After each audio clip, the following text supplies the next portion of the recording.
Hello बच्चों, स्वागत है आप सबका एक बार फिर से बोर्ड एग्जाम स्टडी में। बच्चों, जैसे कि आप लोग का क्लास 12 का मंथली एग्जाम शुरू हो गई है। अब आप लोग का हिंदी का पेपर होना है। इससे पहले आपकी जो भी सब्जेक्ट की हुई थी उसमें आप लोग को पूरी तरह से हेल्प किया गया था। जो बताया गया था वही आप लोग का पेपर में भी आया था। तो इसी तरह मैं हिंदी का भी लेकर के आ गया हूँ।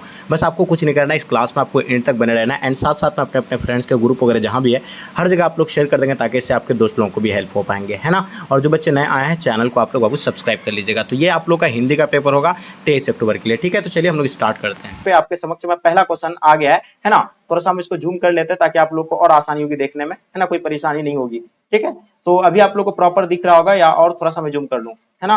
तो बच्चों पहला क्वेश्चन आपके स्क्रीन पे आ गया। क्या कहता है, जो संज्ञा या सर्वनाम की विशेषता बताओ उसे क्या कहते हैं, है ना। ये क्वेश्चन पहला देखिए, इसमें आपका 30 क्वेश्चन रहेगा। 30 में से बच्चों मात्र 25 क्वेश्चन का जवाब देना है। कितना क्वेश्चन का? मात्र 25 क्वेश्चन का ही आपको जवाब देना है बच्चों, 30 में से, ठीक है।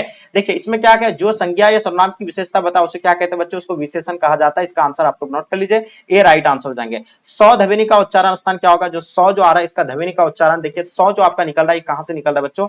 ये सौ जो निकल रहा है आपका ना, तो तालु से निकल रहा है। सौ सौ, ठीक है, तालु से निकल रहा है ना। तो इसका आंसर बच्चों क्या हो जाएगा आपका, यानी सी बिल्कुल राइट आंसर हो जाएंगे। क्वेश्चन नंबर तीसरा देखिएगा बच्चों आपके स्क्रीन पे, ह ध्वनि का उच्चारण स्थान कहां है? ह जो निकल रहा है आपका दांत से बिल्कुल नहीं, तालु से नहीं, ओष्ठ से नहीं, ये कंड से आपका निकल रहा है बच्चों। तो इसका आंसर आपका कंड हो जाएंगे। देखिए फटाफट आप लोग टिक करते चलिएगा। 4 नंबर क्वेश्चन बच्चों प्लीज शेयर के जरूर कीजिएगा आप लोग। देखिए मैं आपके लिए इतना मेहनत कर रहा हूं तो आपकी रिस्पांसिबिलिटी, अगर आप 2025 में एग्जाम देने जा रहे हैं तो चैनल को आप पहले सब्सक्राइब कर लीजिए।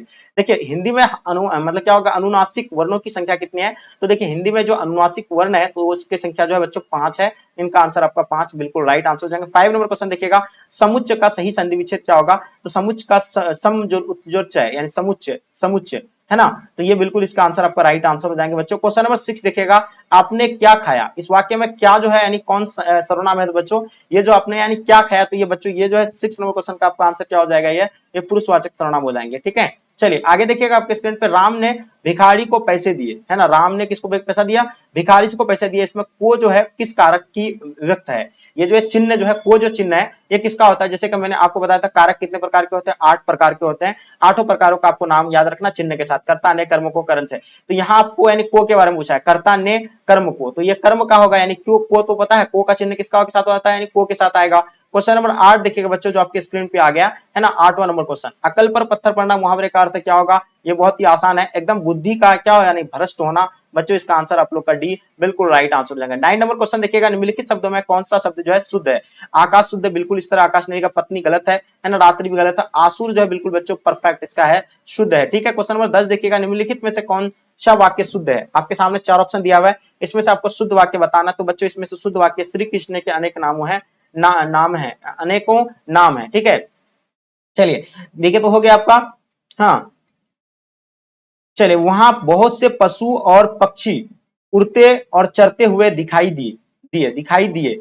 तो ये भी इसका जो है मतलब ये और ये दोनों जो है इसमें साइन होगा, ठीक है। कोई एक टिक कीजिएगा, आप लोग का आंसर बिल्कुल करेक्ट हो जाएगा। 11 नंबर क्वेश्चन, अमास्य शब्द का विलोम शब्द क्या होगा? तो अमास्य का जस्ट उल्टा बच्चों क्या होता है, यानी पूर्णिमा होता है बच्चों। तो इसको आप लोग जो है नोट कर लीजिएगा, ओके। क्वेश्चन नंबर 12 देखिएगा बच्चों, कनक शब्द का अर्थ क्या होता है? देखिए कनक का होता है अर्थ यानी सोना होता है बच्चों। इसका आंसर आप लोग का सोना हो जाएगा। राजगृह कौन सा समास होगा बच्चों?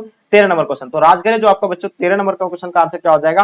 राजगृह जो आपका यानी तत्पुरुष समास हो जाएंगे बच्चों। इसका आंसर आप लोग का तत्पुरुष समास राइट आंसर हो जाएंगे, ठीक है। क्वेश्चन देखिएगा 14 नंबर क्वेश्चन, पराजय शब्द में जुड़े उपसर्ग के लिए कौन सा विकल्प सही होगा? देखिए पराजय शब्द में जो उपसर्ग होगा, तो पराजय में जो उपसर्ग होगा बच्चों, पराज होगा ना, इसका उपसर्ग हो जाएगा। तो ये बिल्कुल इसका आंसर आप लोग का बच्चों डी राइट आंसर हो जाएंगे। क्वेश्चन नंबर 15 देखिएगा, देहाती शब्द में प्रत्यय बताइएगा। देहाती शब्द में अगर प्रत्यय की अगर बात किया जाए बच्चों, तो देहाती यानी आती जो होगा आपका यानी क्या हो जाएगा बच्चों? प्रत्यय हो जाएंगे, यानी ऑप्शन आप लोग का बी बिल्कुल राइट आंसर हो जाएंगे। क्वेश्चन नंबर 16 देखिएगा, मूंगा शब्द कौन लिंग होगा बच्चों? तो मूंगा के बारे में बताना है। मूंगा जो आपका लिंग होगा वो स्त्रीलिंग हो जाएंगे, ठीक है बच्चों। चलिए आगे देखिएगा आपके स्क्रीन पर 17 नंबर क्वेश्चन, जो सबको समान भाव से देखे, इसका वाक्य खंड के लिए एक शब्द क्या होगा बच्चों? देखिए जो समान भाव से सबको देखे उसको एक शब्द में क्या कहा जाता है? समदर्शी कहा जाता है बच्चों। उसको क्या कहा जाता है? बिल्कुल नोट कर लीजिएगा, समदर्शी उसको कहा जाता है। और इसका आंसर डी राइट आंसर हो जाएगा। 18 नंबर क्वेश्चन, कमल शब्द का निम्न में से कौन सा पर्यायवाची शब्द है ना। कमल का क्या होता है? पंकज होता है, सरोज होता है, राजीव होता है। तो यहाँ आपका कौन सा दिया हुआ है? माधवा तो होगा नहीं, पीयूष भी नहीं होगा, ये सरोज हो जाएंगे बच्चों। तो इसका आंसर आप लोग का सरोज बिल्कुल राइट आंसर हो जाएंगे। क्वेश्चन नंबर 19 देखिएगा आपके स्क्रीन पे बच्चों, जो देख पा रहे हैं, देखिए बातचीत पाठ के लेखक कौन है? बालकृष्ण भट्ट है। उसका जन्म कब हुआ था बच्चों? तो याद होगा उसका जन्म 23 जून 1844 को हुआ था। किसका? यानी बालकृष्ण भट्ट का बच्चों, ठीक है। चलिए क्वेश्चन नंबर 20 देखिएगा, बालकृष्ण भट्ट किस युग के निबंधकार थे, है ना।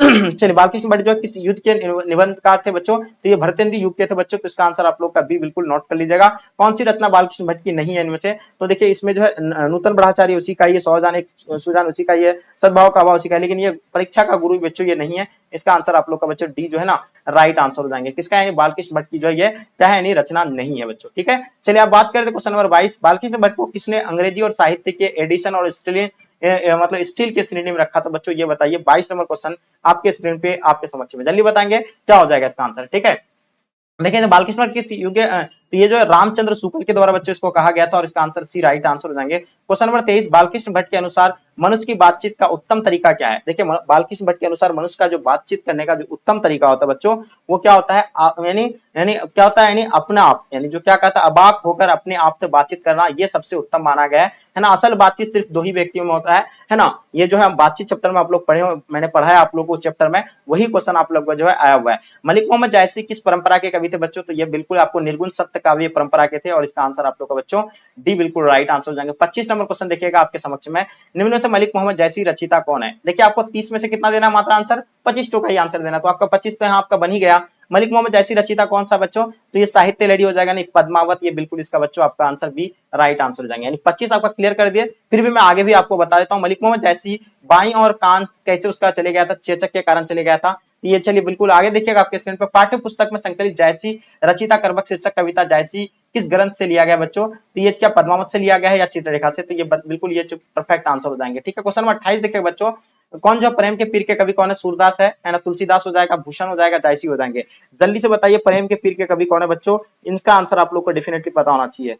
प्रेम के पीर के कवि कौन है, चलिए थोड़ा सा आप लोग प्लीज शेयर कर दीजिएगा, शेयर जरूर कीजिएगा आप लोग। प्रेम के पीर के आपको बताना है, तो घनानंद तो आपको समय प्रेम के पीर के कोई घनानंद दिखेगा, लेकिन यहाँ आपको बताना है ना, जल्दी बताएंगे क्या हो जाएगा बच्चों। तो इसका आंसर आप लोग का घनानंद तो ऑप्शन में दिया हुआ है नहीं, है ना। तो मलिक मोहम्मद जैसी रचिता करबक शीर्षक कविता किस भाषा का है, तो 29 नंबर क्वेश्चन अवधि का है बच्चों। तो आपको कितना का 25 ही क्वेश्चन का आपको आंसर देना बच्चों, है ना। उसके बाद देखिए 30 नंबर क्वेश्चन, जायसी ने अपनी आंख की जो है उपमा किससे की है। देखिए तुलना जो किया गया है मलिक मोहम्मद जायसी के द्वारा, अपनी आंख की तुलना जो किया था बच्चों वो दर्पण से किया है, और इसका आंसर डी राइट आंसर हो जाएंगे। देखिए 30 क्वेश्चन था, आपका यहाँ से ऑब्जेक्टिव यानी सब्जेक्टिव खंड बॉ में निम्नलिखित किसी एक पर जो आपको क्या लिखना है, निबंध लिखना है। गणतंत्र दिवस पर तो बहुत आसानी से लिख सकते, लिख दीजिएगा, है ना। उसके बाद निम्नलिखित तीनों 4 प्रश्नों का उत्तर देना। बातचीत शीर्षक कविता के अनुसार किस तरह की लई से जायसी ने प्रेम कथा से जुड़ा था, तो यहाँ से आपको कितना मात्र 4 क्वेश्चन का ही आपको आंसर देना, जो 8 नंबर का होगा। ठीक है बच्चों, देखिए कितना आसानी से जो आप बच्चों इन सभी क्वेश्चन का आंसर दे सकते हैं, है ना। उसके बाद आपका जो क्या दिया गया है, अपने मित्र के पास एक पत्र लिखे जिसमें विद्यालय से आयोजित की गई